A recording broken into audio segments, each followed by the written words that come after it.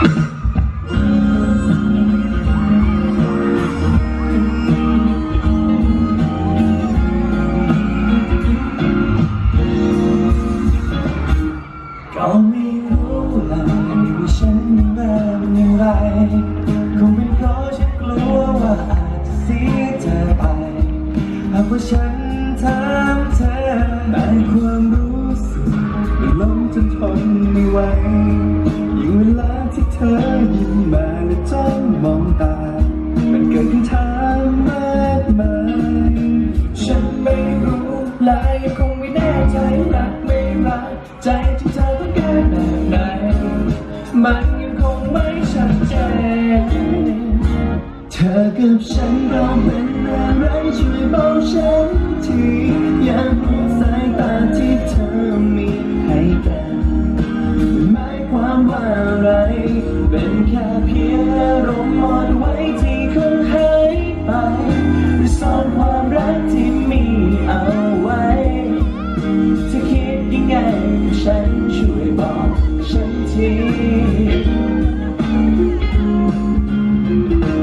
หากเธอต้องการให้ฉันเป็นมากกว่านี้บอกมาเลยฉันรู้ตัวรักที่มีตัวเธอ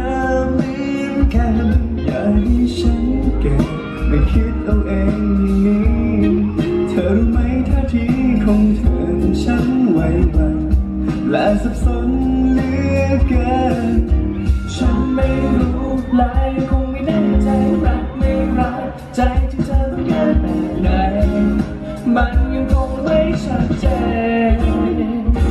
เธอกับฉันเราเป็นอะไรช่วยบอกฉันทีอยากรู้สายตาที่เธอมีให้กันหมายความว่าอะไร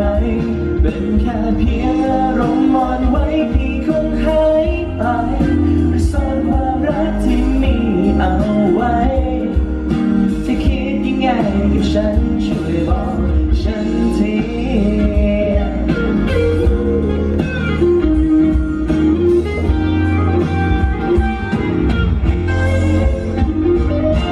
เธอกับฉันเราเป็นอะไร